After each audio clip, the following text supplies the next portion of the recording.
So I was going to tell you guys, back a few months ago, a guy reached out to me and he was wanting to figure out a way to get air out of his system. He had, and there's been a bunch of people do this, but everybody knows that these machines are really good for trail riding and stuff, but they're also easy to flip. One, because, all the glass and everything up top. And two, they're just a heavier machine. So I've seen a lot of people try to do donuts and things like that in these vehicles, and then they catch and they flip over.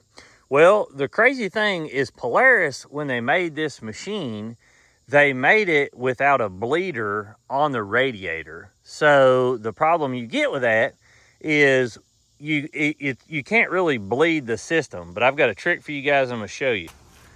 So on these Expeditions, or any other machine for that matter, you used to would open this up, and if you've got like a Defender or you've got some kind of machine, like let's say you've got a Defender or you've got an older Polaris Ranger, or every machine, as a matter of fact, every machine we've ever owned, let's say you get air in the radiator, or for some reason your cooling system, you're overheating because you've got air in the radiator.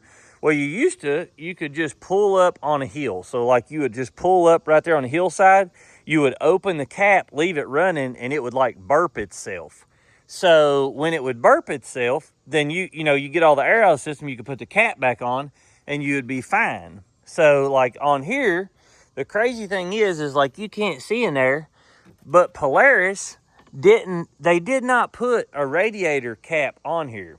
So therefore you can't put radiator fluid in this radiator like every other machine, where you come up to the radiator and you open the cap that's usually right here. So on all the other machines, like if you go look on your Defender, you go look on your Razor, you go look on a lot of those, you can, open this hood and right here will be a radiator cap and you just pop it off. Well, now the only way that you can put fluid, radiator fluid in these, is to come back here to this reservoir. So literally that's the only way that you can put fluid into this machine. Now another thing is crazy, and I've not got over in there and looked, but somewhere along on the motor there's supposed to be a bleeder. So it may work, it may not, but I'm going to show you guys a trick today. So this guy reached out to me and he was doing something. He flipped his machine.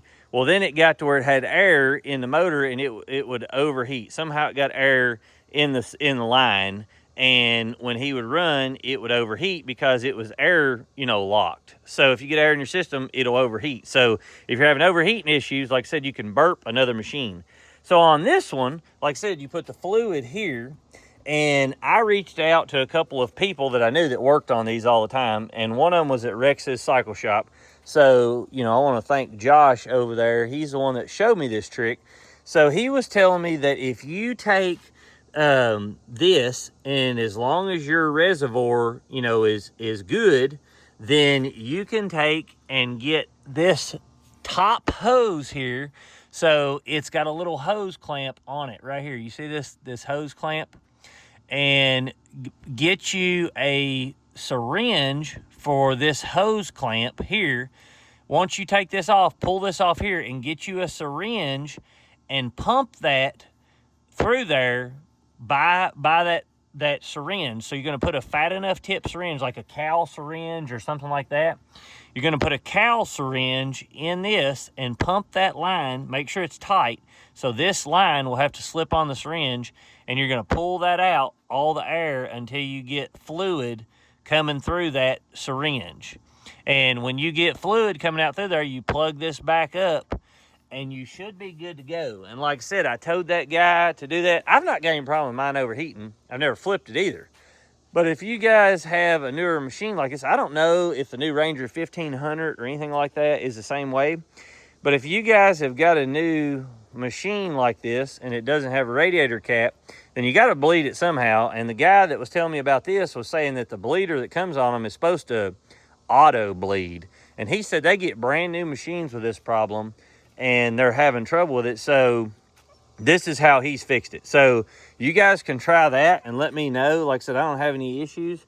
So like I said, get you a syringe and pump that line until you get fluid coming out the top of it. And then when you get the fluid coming out the top, like I said, you can see those lines over there. When you get fluid coming out of that top one, plug it back up, start your machine and run it and see if you're still having the issue. I seen on the 26s that they swapped the tires that come on these from the factory.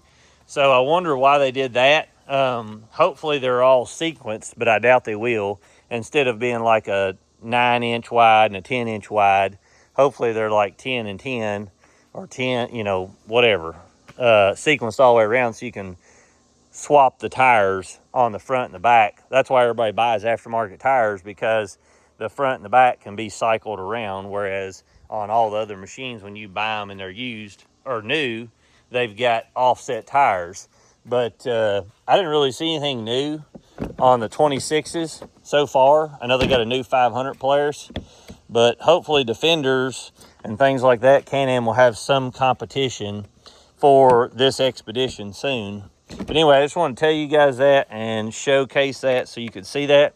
I still love this Xpedition. For anybody wondering, I have, you know, slowed down riding a little bit right now because we have a 6-month-old baby and 2 other kids, and it's just harder to go riding and everything, but we will be getting back into it soon.